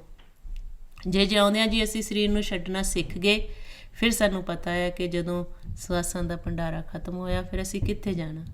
ਹੁਣ ਰੋਜ਼ ਅਸੀਂ ਸਰੀਰ ਨੂੰ ਛੱਡਦੇ ਹਾਂ, ਜਿਹੜਾ ਦਿਨ ਅਤੇ ਰਾਤ ਵਿੱਚ ਖੇਲ ਰਹੇ ਹਾਂ, ਲੇਕਿਨ ਸਾਨੂੰ ਨਾ ਗਿਆਨ ਹੋਣ ਕਰਕੇ ਕਾਲ ਨੂੰ ਕਿਹਾ ਜਾਂਦਾ ਕਿ ਘੇਰਾਬੰਦੀ ਬੰਦ ਕਰ, ਅਤੇ ਮਾਲਕ ਮਨ ਨੂੰ ਆਪਣੇ ਘਰ ਬੁਲਾਉਂਦੇ।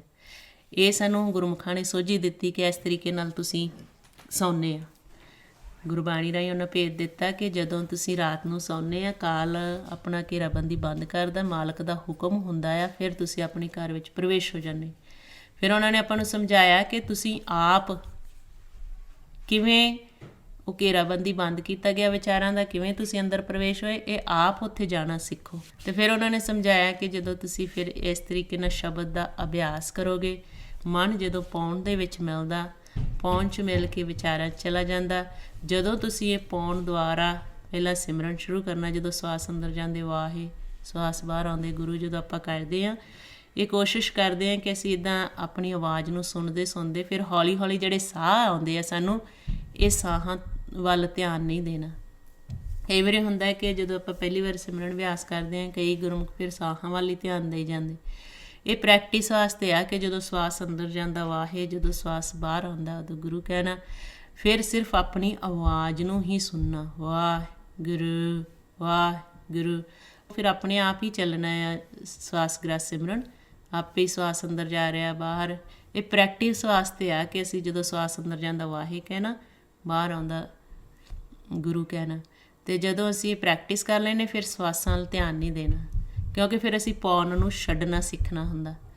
ਫਿਰ ਜਦੋਂ ਅਸੀਂ ਇੱਦਾਂ ਕਰੀ ਜਾਂਦੇ ਵਾਰ-ਵਾਰ ਕੋਸ਼ਿਸ਼, ਫਿਰ ਸਾਡਾ ਮਨ ਆਪਣੇ ਆਪ ਪੌਣ ਤੋਂ ਵੱਖ ਹੋਣਾ ਸ਼ੁਰੂ ਹੋ ਜਾਂਦਾ। ਜਦੋਂ ਹੀ ਪੌਣ ਤੋਂ ਮਨ ਵੱਖ ਹੁੰਦਾ, ਅਸੀਂ ਸਰੀਰ ਤੋਂ ਉੱਪਰ ਉੱਠ ਜਾਂਦੇ ਹਾਂ।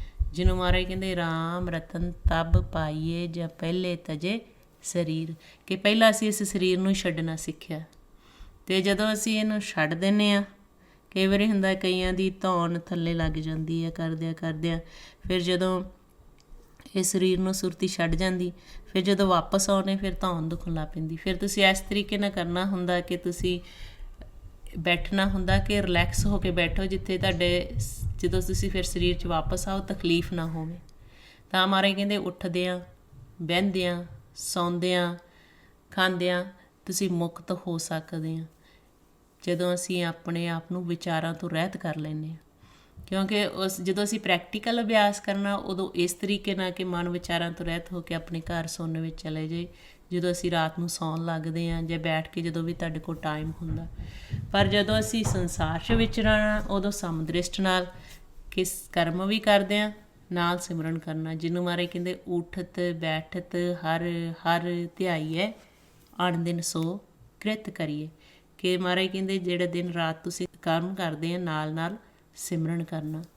ਉਹਦੇ ਨਾਲ ਫਿਰ ਇਹ ਹੁੰਦਾ ਹੈ ਕਿ ਸਾਡੇ ਦੇ ਸਵਾਸ ਬਚੀ ਜਾ ਰਹੇ, ਕਿਉਂਕਿ ਸਾਡਾ ਧਿਆਨ ਕੰਮ 'ਚ ਵੀ ਹੁੰਦਾ ਆ ਅਤੇ ਅਸੀਂ ਨਾਲ ਸਿਮਰਨ ਵੀ ਕਰ ਰਹੇ ਹਾਂ। ਉਹਦੇ ਨਾਲ ਇਹ ਹੁੰਦਾ ਕਿ ਸਾਰਾ ਦਿਨ ਜਿਹੜਾ ਅਸੀਂ ਇਹ ਕੀਤਾ, ਫਿਰ ਜਦੋਂ ਬੈਠਦੇ ਹਾਂ ਰਾਤ ਨੂੰ ਬੜੀ ਜਲਦੀ ਅਸੀਂ ਪੌਣ ਤੋਂ ਵੱਖ ਹੋ ਜਾਂਦੇ ਹਾਂ, ਕਿਉਂਕਿ ਸਾਡੇ ਸਾਰਾ ਦਿਨ ਦਾ ਉਹ ਅਭਿਆਸ ਹੋਇਆ ਹੁੰਦਾ। ਤਾਂ ਹੀ ਭਗਤਾਂ ਨੇ, ਗੁਰੂ ਸਾਹਿਬ ਨੇ ਕਿਹਾ ਕਿ ਜੀਵਤ ਮਰਨ, ਜਿਉਂਦਿਆਂ ਜੀ ਮਰਨਾ ਸਿੱਖ ਲਿਆ। ਫਿਰ ਅਸੀਂ ਜਦੋਂ ਰਾਤ ਨੂੰ ਸੌਂਦੇ ਹਾਂ, ਫਿਰ ਸਾਨੂੰ ਪਤਾ ਹੋਊਗਾ ਕਿ ਕਿੱਥੇ ਜਾਂਦਾ ਸਾਡਾ ਮਨ। ਹੁਣ ਤਾਂ ਸਹਿਜ ਸੁਭਾਈ ਕੱਢਿਆ ਜਾਂਦਾ ਅਤੇ ਫਿਰ ਅਸੀਂ ਤਰਲੋਕੀ ਵੱਲ ਦੇਖਣਾ ਜਾਂਦੇ ਹਾਂ, ਸੁਪਨੇ ਸ਼ੁਰੂ ਹੋ ਜਾਂਦੇ ਆ। ਉਹ ਫਿਰ ਸੁਖਮ ਖੇਲ ਦੱਸਿਆ। ਫਿਰ ਸਾਨੂੰ ਕਈਆਂ ਨੂੰ ਹੁੰਦਾ ਕਿ ਸੁਪਨੇ ਦੇ ਵਿੱਚ ਜਾਗ ਆ ਜਾਂਦੀ ਆ, ਇਹ ਤਾਂ ਸੁਪਨਾ ਚੱਲ ਰਿਹਾ। ਕਿ ਜਦੋਂ ਆਪਾਂ ਇਹਦਾ ਸਿਮਰਨ ਅਭਿਆਸ ਕਰਦੇ ਹਾਂ, ਕਈਆਂ ਨੂੰ ਜਦੋਂ ਸੁਪਨੇ ਦੇ ਵਿੱਚ ਚਲੇ ਜਾਂਦੇ, ਉੱਥੇ ਵੀ ਯਾਦ ਆ ਜਾਂਦਾ ਕਿ ਇਹ ਤਾਂ ਸੁਪਨਾ ਆ। ਫਿਰ ਉੱਥੇ ਮਨ ਜਦੋਂ ਇੰਨੀ ਕੋਈ ਯਾਦ ਆ ਜਾਏ ਕਿ ਇਹ ਸੁਪਨਾ ਹੈ, ਫਿਰ ਅਸੀਂ ਧਿਆਨ ਉੱਪਰ ਨੂੰ ਉਰਧ ਵਾਲੇ ਪਾਸੇ ਲੈ ਕੇ ਜਾਣਾ ਹੁੰਦਾ। ਫਿਰ ਅਸੀਂ ਆਪਣੇ ਮਾਲਕ ਨੂੰ ਦੇਖ ਸਕਦੇ। ਲੇਕਿਨ ਜੇ ਨਹੀਂ ਅਜੇ ਪਤਾ, ਫਿਰ ਥੱਲੇ ਨੂੰ ਤਰਲੋਕੀ ਨੂੰ ਦੇਖਣਾ ਸ਼ੁਰੂ ਕਰ ਦਿੰਦਾ ਮਨ। ਸੋ ਵਾਰ ਅਸੀਂ ਕੋਸ਼ਿਸ਼ ਕਰਨੀ, ਕਿਉਂਕਿ ਸੁਖਮ ਖੇਲ ਗਿਆਨ ਗੁਰਬਾਣੀ 'ਚ ਸਾਨੂੰ ਦੱਸਿਆ, ਅਤੇ ਸਾਡੀ ਕਮਾਈ 'ਤੇ ਜਿੰਨਾ ਅਸੀਂ ਸ਼ਬਦ ਦੀ ਕਮਾਈ ਕਰਾਂਗੇ, ਅਭਿਆਸ ਕਰਾਂਗੇ, ਅਤੇ ਜੋ ਗੁਰੂ ਸਾਹਿਬ ਨੇ ਦੱਸਿਆ ਆ ਕਿ ਅਸੀਂ ਦੁਬਦਾ ਤੋਂ ਉੱਪਰ ਉੱਠਣਾ, ਨਿੰਦਿਆ ਨਹੀਂ ਕਰਨੀ, ਲੋਕ ਲੱਜਾ ਤੋਂ ਰਹਿਤ ਰਹਿਣਾ, ਹਉਮੈ ਤੋਂ ਰਹਿਤ ਰਹਿਣਾ, ਇਹ ਰੁਕਾਵਟਾਂ ਵੀ ਨਾਲ ਦੇਖਣੀਆਂ। ਕਿਉਂਕਿ ਜਦੋਂ ਅਸੀਂ ਕਈ ਸਿਮਰਨ ਕਰਦੇ ਆ, ਲੇਕਿਨ ਉਹਨਾਂ ਦਾ ਸੁਭਾਅ ਨਹੀਂ ਬਦਲਦਾ। ਕਿਉਂਕਿ ਫਿਰ ਉਹ ਦੱਸਿਆ ਆ ਗੁਰਬਾਣੀ ਦੇ ਵਿੱਚ ਕਿ ਪਰਹੇਜ਼, ਦਵਾਈ ਦੇ ਨਾਲ ਪਰਹੇਜ਼ ਵੀ ਬਹੁਤ ਜ਼ਰੂਰੀ ਆ। ਤਾਂ ਹੀ ਆ ਜਿਹੜਾ ਅਸੀਂ ਵਾਰ ਸ਼ਬਦ ਦੇ ਵਿਚਾਰ ਆਪਾਂ ਕਰਦੇ ਹਾਂ, ਗੁਰਬਾਣੀ ਪੜ੍ਹਦੇ ਹਾਂ, ਉਹ ਸਾਨੂੰ ਜੀਵਨ ਦੇ ਜੁਗਤੀ ਸਿਖਾਈ ਹੋਈ ਆ ਕਿ ਪਰਿਵਾਰਾਂ ਵਿੱਚ ਵਿਚਰਨਾ, ਸੰਸਾਰ ਦੇ ਵਿੱਚ ਵਿਚਰਨਾ। ਵਾਰ ਸਾਨੂੰ ਸੋਝੀ ਦਿੱਤੀ, ਅਗਨ ਕੁਟੰਬ ਸਾਗਰ ਸੰਸਾਰ, ਭਰਮੋ ਅਗਿਆਨ ਅੰਧਾਰ। ਫਿਰ ਜਦੋਂ ਅਸੀਂ ਗੁਰਬਾਣੀ ਦੁਆਰਾ ਸੋਝੀ ਲੈਂਦੇ ਹਾਂ, ਫਿਰ ਅਸੀਂ ਦੇਖਦੇ ਹਾਂ ਕਿ ਕਿਸੇ ਨਾਲ ਦੁਬਦਾ ਤਾਂ ਨਹੀਂ, ਕਿਸੇ ਦੀ ਨਿੰਦਿਆ ਤਾਂ ਨਹੀਂ ਹੋਈ, ਕਿਸੇ ਦੇ ਹਉਮੈ 'ਚ ਤਾਂ ਨਹੀਂ ਅਸੀਂ ਆ ਗਏ, ਲੋਕ ਲੱਜਾ ਤਾਂ ਨਹੀਂ ਕਰ ਲਈ। ਫਿਰ ਅਸੀਂ ਆਪਣੇ ਮਨ ਨੂੰ ਦੇਖਣ ਜਾਣਾ। ਜਦੋਂ ਅਸੀਂ ਆਪਣੇ ਮਨ ਨੂੰ ਦੇਖਣਾ ਸ਼ੁਰੂ ਕਰ ਲੈਂਦੇ, ਫਿਰ ਸਾਡੇ ਔਗਣ ਹੌਲੀ ਨਿਕਲਣੇ ਸ਼ੁਰੂ ਹੋ ਜਾਂਦੇ। ਫਿਰ ਜਿਹੜੇ ਅਸੀਂ ਦਾਰੂ, ਹਰ ਕਾ ਨਾਮ ਅੰਮ੍ਰਿਤ ਹੈ ਦਾਰੂ, ਇਹ ਲਾਇਓ, ਫਿਰ ਉਹ ਦਵਾਈ ਵੀ ਕੰਮ ਕਰਦੀ। ਸੋ ਮਹਾਰਾਜ ਨੇ ਆਪਾਂ ਨੂੰ ਗੁਰਬਾਣੀ ਰਾਹੀਂ ਇੱਕ ਗੁਰਮੁਖ ਦਾ ਭੇਦ ਦਿੱਤਾ ਕਿ ਇੱਕ ਜਿਹੜਾ ਗੁਰਮੁਖ ਆ ਉਹਦੀ ਪਰਿਭਾਸ਼ਾ ਦੱਸੀ ਕਿ ਕਿਹੋ ਜਿਹਾ ਹੋਣਾ ਚਾਹੀਦਾ। ਉਹ ਫਿਰ ਇੱਕ ਦ੍ਰਿਸ਼ਟੀ ਨਾਲ ਸਾਰਿਆਂ ਨੂੰ ਦੇਖਦਾ, ਤਾਂ ਉਹਨਾਂ ਨੂੰ ਕਹਿੰਦੇ ਬਹੁਤ ਗੁਰਮੁਖ ਆ। ਐਸੇ ਗੁਰਮੁਖਾਂ ਦੇ ਜਿਨ੍ਹਾਂ ਨੇ ਅਸੀਂ ਦਰਸ਼ਨ ਕੀਤੇ ਆ, ਜਿਹੜੇ ਸਾਰਿਆਂ ਨੂੰ ਇੱਕ ਦ੍ਰਿਸ਼ਟੀ ਨਾਲ ਦੇਖਦੇ ਸੀ। ਫਿਰ ਉਹਨਾਂ ਨੇ ਸਮਝਾਇਆ ਗੁਰਬਾਣੀ ਰਾਹੀਂ, ਗੁਰਮੁਖ ਏਕ ਦ੍ਰਿਸ਼ਟ ਕਰ ਦੇਖੋ, ਕਿ ਜਿਹੜੇ ਗੁਰਮੁਖ ਇੱਕ ਦ੍ਰਿਸ਼ਟੀ ਕੀ ਹੁੰਦੀ ਕਿ ਸਾਰਿਆਂ 'ਚ ਪਰਮਾਤਮਾ ਨੂੰ ਦੇਖਣਾ। ਗੁਰਮੁਖ ਏਕ ਦ੍ਰਿਸ਼ਟ ਕਰ ਦੇਖੋ, ਘਟ ਘਟ ਜੋਤ ਸਮੋਈ ਜੀਓ। ਕਿ ਉਹ ਫਿਰ ਦੇਖਦੇ ਆ ਕਿ ਕਿਉਂਕਿ ਉਹਨਾਂ ਨੇ ਆਪ ਪਰਮਾਤਮਾ ਨੂੰ ਦੇਖ ਲਿਆ। ਕਹਿੰਦੇ ਜੋ ਅੰਤਰ ਸੋ ਬਾਹਰ ਦੇਖੋ, ਅਵਰ ਨ ਦੂਜਾ ਕੋਈ ਜੀਓ। ਕਿ ਜਦੋਂ ਫਿਰ ਉਹ ਅੰਦਰ ਦੇਖਦੇ ਆ ਮਾਲਕ ਨੂੰ, ਬਾਹਰ ਵੀ ਉਹਨੂੰ ਦੇਖਦੇ ਆ, ਫਿਰ ਉਹਨਾਂ ਨੂੰ ਦੂਜਾ ਨਹੀਂ ਕੋਈ ਲੱਗਦਾ। ਕਿਉਂਕਿ ਖੇਲ ਇਹੀ ਹੈ ਨਾ ਕਿ ਸੂਖਮ ਖੇਲ ਸਾਡੀ ਸਮਝ 'ਚ ਆ ਜਾਏ। ਕਿਉਂਕਿ ਜਦੋਂ ਅਸੀਂ ਦੇਖਦੇ ਹਾਂ ਸਾਨੂੰ ਦੂਜੇ ਦਿਸਦੇ, ਪਰਿਵਾਰ ਦੇ ਮੈਂਬਰ ਆ, ਸੰਸਾਰ ਦੇ ਜੀਵ ਆ, ਕਿਉਂਕਿ ਸਾਡੀ ਜਿਹੜੀ ਦ੍ਰਿਸ਼ਟੀ ਅਲੱਗ ਆ। ਅਤੇ ਜਦੋਂ ਗੁਰਮੁਖ ਭਗਤ ਉਹਨਾਂ ਦੀ ਫਿਰ ਦ੍ਰਿਸ਼ਟੀ ਮਹਾਰਾਜ ਨੇ ਦੱਸੀ, ਕਹਿੰਦੇ ਅਸੀਂ ਉਹਨਾਂ ਵਰਗੇ ਬਣਨਾ ਆ ਕਿ ਉਹ ਅੰਦਰ ਵੀ ਪਰਮਾਤਮਾ ਨੂੰ ਦੇਖਦੇ ਅਤੇ ਬਾਹਰ ਵੀ ਦੇਖਦੇ। ਫਿਰ ਉਹਨਾਂ ਨੂੰ ਦੂਜਾ ਨਹੀਂ ਦਿਸਦਾ, ਉਹਨਾਂ ਨੂੰ ਫਿਰ ਦਿਸਦਾ ਆ ਕਿ ਸਾਰਿਆਂ ਦੇ ਵਿੱਚ ਪਰਮਾਤਮਾ ਵਸਦਾ। ਇਹ ਸਿਰਫ ਅਸੀਂ ਗੱਲਾਂ ਦੇ ਵਿੱਚ ਕਹਿ ਰਹੇ ਹਾਂ ਕਿ ਸਾਰਿਆਂ 'ਚ ਪਰਮਾਤਮਾ ਵਸਦਾ, ਪਰ ਜਿਸ ਦਿਨ ਅਸੀਂ ਪਰਮਾਤਮਾ ਨੂੰ ਦੇਖਿਆ ਫਿਰ ਸਾਨੂੰ ਦੂਜਿਆਂ 'ਚ ਦਿਸਣਾ ਸ਼ੁਰੂ ਹੋਊਗਾ। ਫਿਰ ਆਂਦੇ ਚਲ ਤੋਂ ਠਾਕ ਰੱਖੋ ਕਰ ਆਪਣੇ, ਗੁਰ ਮਿਲੀਏ ਇਹ ਮਤ ਹੋਈ ਜੀਓ। ਜਿਹੜਾ ਸਾਡਾ ਮਨ ਵਿਚਾਰਾਂ 'ਚ ਚੱਲਦਾ, ਠਾਕਣਾ ਹੁੰਦਾ ਰੋਕਣਾ, ਉਹਨੂੰ ਫਿਰ ਰੋਕ ਕੇ ਰੱਖਦੇ ਆ। ਗੁਰੂ ਨਾਲ ਮਿਲ ਕੇ ਸਾਨੂੰ ਇਹ ਮੱਤ ਆਉਂਦੀ ਹੈ ਕਿ ਕਿਵੇਂ ਮਨ ਨੂੰ ਆਪਣੇ ਘਰ ਦੇ ਵਿੱਚ ਬਿਠਾਉਣਾ। ਫਿਰ ਆਂਦੇ ਦੇਖ ਅਦ੍ਰਿਸ਼ਟ ਰਹੋ ਬਿਸਮਾਦੀ, ਦੁੱਖ ਬਿਸਰੇ ਸੁੱਖ ਹੋਈ ਜੀਓ। ਫਿਰ ਕਹਿੰਦੇ ਜਦੋਂ ਅਦ੍ਰਿਸ਼ਟ ਨੂੰ ਦੇਖਿਆ ਜਾਂਦਾ ਬਿਸਮਾਦ ਹੋ ਜਾਂਦਾ ਮਨ, ਇੱਕ ਉਹ ਕਹਿਣ ਤੋਂ ਬਾਹਰ ਹੋ ਜਾਂਦੀ ਚੀਜ਼। ਅਸੀਂ ਇੱਕ ਤਾਂ ਕਰਦੇ ਹਾਂ ਕਿ ਕਈ ਗੁਰਮੁਖ ਕਹਿ ਦਿੰਦੇ ਅਸੀਂ ਪ੍ਰਕਾਸ਼ 'ਚ ਬੈਠੇ ਹਾਂ, ਦੇਖਿਆ ਆ ਮਾਲਕ ਨੂੰ, ਪਰ ਜਿਹੜਾ ਜੀਵਨ ਹੁੰਦਾ ਉਹ ਦੇਖੇ ਤੋਂ ਅਲੱਗ ਹੁੰਦਾ। ਅਤੇ ਜਿਹੜੇ ਮਹਾਰਾਜ ਕਹਿੰਦੇ ਜਿਨ੍ਹਾਂ ਗੁਰਮੁਖਾਂ ਨੇ ਦੇਖ ਲਿਆ ਉਹਨਾਂ ਦਾ ਜੀਵਨ ਫਿਰ ਸਾਨੂੰ ਦੱਸ ਰਿਹਾ ਗੁਰਬਾਣੀ 'ਚ ਕਿ ਉਹ ਅੰਦਰ ਵੀ ਦੇਖਦੇ, ਬਾਹਰ ਵੀ ਦੇਖਦੇ, ਮਨ ਆਪਣੇ ਨੂੰ ਰੋਕ ਕੇ ਰੱਖਦੇ ਆ ਇਸ ਸਰੀਰ ਦੇ ਵਿੱਚ। ਫਿਰ ਕਹਿੰਦੇ ਇਸ ਸਰੀਰ ਦੇ ਵਿੱਚ ਜਿਹੜਾ ਘਰ ਬਣਾਇਆ ਹੋਇਆ ਉਹਦੇ ਵਿੱਚ ਮਨ ਨੂੰ ਬਿਠਾਉਂਦੇ ਆ। ਫਿਰ ਕਹਿੰਦੇ ਜਦੋਂ ਅਦ੍ਰਿਸ਼ਟ ਨੂੰ ਦੇਖਦੇ ਆ, ਹੁਣ ਕਈ ਕਹਿ ਦਿੰਦੇ ਆ ਕਿ ਉਹ ਤਾਂ ਪਰਮਾਤਮਾ ਤਾਂ ਦੇਖਿਆ ਹੀ ਨਹੀਂ ਜਾ ਸਕਦਾ। ਗੁਰਬਾਣੀ 'ਚ ਕਹਿੰਦੇ ਗੁਰਮੁਖ ਦੇਖ ਲੈਂਦੇ ਅਦ੍ਰਿਸ਼ਟ ਨੂੰ। ਦੇਖ ਅਦ੍ਰਿਸ਼ਟ ਰਹੋ ਬਿਸਮਾਦੀ, ਫਿਰ ਬਿਸਮਾਦ ਹੋ ਜਾਂਦੇ ਆ, ਦੁੱਖ ਖਤਮ ਹੋ ਜਾਂਦੇ ਆ, ਫਿਰ ਕਹਿੰਦੇ ਸੁੱਖ ਮਿਲਦਾ। ਪੀਵੋ ਅਪਿਓ ਪਰਮ ਸੁੱਖ ਪਾਈਏ, ਨਿਜ ਕਰ ਵਾਸਾ ਹੋਈ ਜੀਓ। ਕਹਿੰਦੇ ਜਿਹੜਾ ਪੀਤਾ ਨਹੀਂ ਜਾ ਸਕਦਾ ਗੁਰਮੁਖ, ਉਹ ਅੰਮ੍ਰਿਤ ਰਸ, ਹਰ ਰਸ, ਬ੍ਰਹਮ ਰਸ ਪੀਂਦੇ ਆ। ਉਹ ਬ੍ਰਹਮ ਰਸ ਕਿੱਥੋਂ ਪੀਂਦੇ ਆ? ਜਦੋਂ ਮਨ ਨਿਜ ਘਰ ਦੇ ਵਿੱਚ ਬੈਠਦਾ ਹੈ, ਜਿਹਨੂੰ ਮਹਾਰਾਜ ਕਹਿੰਦੇ ਆ ਅਦ੍ਰਿਸ਼ਟ ਅਗੋਚਰ ਪਾਰ ਬ੍ਰਹਮ ਮਿਲ ਸਾਧੂ ਕਥ ਕਥਾਇਆ ਥਾ, ਅਨਹ ਸ਼ਬਦ ਸੰਦਾਰ ਵਜਿਆ ਤੇ ਅੰਮ੍ਰਿਤ ਨਾਮ ਜੋ ਆਇਆ ਥਾ। ਕਿ ਸਾਡੇ ਅੰਦਰ ਅੰਮ੍ਰਿਤ ਆਉਣਾ ਸ਼ੁਰੂ ਹੋ ਜਾਂਦਾ, ਰਸਨਾ ਅਤੇ ਰਸ ਆਉਣਾ ਸ਼ੁਰੂ ਹੋ ਜਾਂਦਾ। ਅਤੇ ਉਹ ਕਹਿੰਦੇ ਫਿਰ ਉਹ ਰਸ ਉਹ ਗੁਰਮੁਖ ਫਿਰ ਪੀਂਦੇ ਆ। ਪਰਮ ਸੁੱਖ ਉਹਨਾਂ ਨੂੰ ਪ੍ਰਾਪਤ ਹੁੰਦਾ ਜਦੋਂ ਉਹਨਾਂ ਦਾ ਨਿਜ ਘਰ ਦੇ ਵਿੱਚ ਵਾਸਾ ਹੋ ਜਾਂਦਾ। ਫਿਰ ਆਂਦੇ ਜਨਮ ਮਰਨ ਭਵ ਭੰਜਨ ਗਾਈਏ, ਪੁਨਰਪ ਜਨਮ ਨਾ ਹੋਈ ਜੀਓ। ਫਿਰ ਕਹਿੰਦੇ ਉਹ ਜਨਮ ਮਰਨ ਤੋਂ ਉੱਪਰ ਉੱਠ ਜਾਂਦੇ। ਇਹ ਜਿਉਂਦਿਆਂ ਜੀ ਇਸ ਸਰੀਰ ਦੇ ਵਿੱਚ ਰਹਿੰਦਿਆਂ ਹੋਇਆਂ ਮਾਲਕ ਨੂੰ ਦੇਖਣਾ ਅਤੇ ਮੁਕਤ ਹੋ ਜਾਣਾ, ਅਮਰ ਪਦਵੀ ਪ੍ਰਾਪਤ ਕਰ ਲੈਣੀ। ਜੇ ਆਪਾਂ ਵਿਚਾਰ ਕਰ ਰਹੇ ਸੀ ਕਿ ਜਦੋਂ ਅਸੀਂ ਇਸ ਸੰਸਾਰ ਦੇ ਵਿੱਚ ਰਹਿੰਦਿਆਂ ਹੋਇਆਂ ਪਰਮਾਤਮਾ ਨੂੰ ਦੇਖ ਲੈਂਦੇ ਹਾਂ, ਫਿਰ ਜਿਹੜਾ ਸਾਨੂੰ ਪਤਾ ਹੁੰਦਾ ਕਿ ਅੰਤ ਸਮੇਂ ਕਿੱਥੇ ਜਾਣਾ ਮਨ ਨੇ, ਆਪਦੇ ਮਾਲਕ ਦੇ ਵਿੱਚ ਸਮਾਉਣਾ। ਇੱਦਾਂ ਹੀ ਮਹਾਰਾਜ ਗੁਰਬਾਣੀ 'ਚ ਦੱਸਦੇ ਆ, ਕਹਿੰਦੇ ਫਿਰ ਪੁਨਰਪ ਜਨਮ ਨਾ ਹੋਈ ਜੀਓ, ਵਾਰ-ਵਾਰ ਫਿਰ ਜਨਮ ਮਰਨ ਦੇ ਵਿੱਚ ਨਹੀਂ ਆਉਂਦੇ। ਫਿਰ ਆਂਦੇ ਤਤ ਨਿਰੰਜਨ ਜੋਤ ਸਭਾਈ, ਸੋਹੰਗ ਭੇਦ ਨਾ ਕੋਈ ਜੀਓ। ਕਹਿੰਦੇ ਕਿ ਜਿਹੜਾ ਅਸਲੀ ਤੱਤ ਆ ਨਿਰੰਜਨ, ਜਿਹੜਾ ਮਾਇਆ ਤੋਂ ਰਹਿਤ ਮਾਲਕ ਆ, ਉਸ ਵਿੱਚ ਜੋਤ ਮਿਲ ਜਾਂਦੀ ਆ। ਇਸ ਤਰੀਕੇ ਨਾਲ ਫਿਰ ਉਹਨਾਂ ਨੇ ਦੱਸਿਆ ਦੇ ਅਪਰੰਪਰ ਪਾਰ ਬ੍ਰਹਮ ਪਰਮੇਸ਼ਰ ਨਾਨਕ ਗੁਰ ਮਿਲਿਆ ਸੋਈ ਜੀਓ। ਕਹਿੰਦੇ ਕਿ ਇਸ ਤਰੀਕੇ ਨਾਲ ਉਹ ਪਰਮਾਤਮਾ ਅਕਾਲ ਪੁਰਖ ਨਿਰੰਕਾਰ ਨਾਲ ਮਿਲਾਪ ਹੋ ਜਾਂਦਾ। ਫਿਰ ਜਦੋਂ ਆਪਾਂ ਵੀ ਗੁਰਬਾਣੀ ਵਿੱਚ ਪੜ੍ਹਦੇ ਹਾਂ ਕਿ ਐਸੇ ਗੁਰਮੁਖਾਂ ਦੀ ਅਵਸਥਾ ਹੁੰਦੀ ਹੈ, ਐਸੇ ਗੁਰਮੁਖਾਂ ਨੂੰ ਪਿਤਾ ਜੀ ਦੀ ਇਹੀ ਅਵਸਥਾ ਸੀ, ਜਿਹੜਾ ਵੀ ਆਉਂਦੇ ਸੀ ਸਾਰਿਆਂ ਨੂੰ ਇੱਕ ਦ੍ਰਿਸ਼ਟੀ ਨਾਲ ਦੇਖਦੇ ਸੀ। ਉਹ ਗੁਰਮੁਖਾਂ ਦੇ ਦਰਸ਼ਨ ਕੀਤੇ। ਫਿਰ ਅਸੀਂ ਕੋਸ਼ਿਸ਼ ਕਰਨੀ ਹੁੰਦੀ ਜਿਨ੍ਹਾਂ ਦਾ ਅਸੀਂ ਜੀਵਨ ਦੇਖ ਰਹੇ ਹਾਂ ਅਸੀਂ ਵੀ ਉਹਨਾਂ ਵਾਂਗ ਬਣੀਏ। ਸੋ ਮਹਾਰਾਜ ਸਾਡੇ ਸਾਰਿਆਂ 'ਤੇ ਕਿਰਪਾ ਕਰਨ ਕਿ ਅਸੀਂ ਵੀ ਅਭਿਆਸ ਕਰਕੇ ਇਸ ਜੀਵਨ ਦਾ ਲਾਹਾ ਕੱਟੀਏ ਜੋ ਉਸ ਮਕਸਦ ਵਾਸਤੇ ਸਾਨੂੰ ਪਰਮਾਤਮਾ ਨੂੰ ਮਿਲਣ ਲਈ ਭੇਜਿਆ ਗਿਆ, ਉਸ ਨਾਲ ਮਿਲ ਕੇ ਅਤੇ ਇਕਜੁੱਟ ਹੋ ਜੀ। ਇੰਨੀਆਂ ਬੇਨਤੀਆਂ ਕਰਦਿਆਂ ਹੋਇਆਂ ਜੇ ਕੋਈ ਸ਼ਬਦ ਗਲਤ ਬੋਲਿਆ ਗਿਆ ਹੋਵੇ, ਗੁਰੂ ਅਤੇ ਸੰਗਤ ਬਖਸ਼ਣਯੋਗ ਨੇ ਬਖਸ਼ ਲੈਣਾ ਜੀ। ਵਾਹਿਗੁਰੂ ਜੀ ਕਾ ਖਾਲਸਾ, ਵਾਹਿਗੁਰੂ ਜੀ ਕੀ ਫਤਿਹ।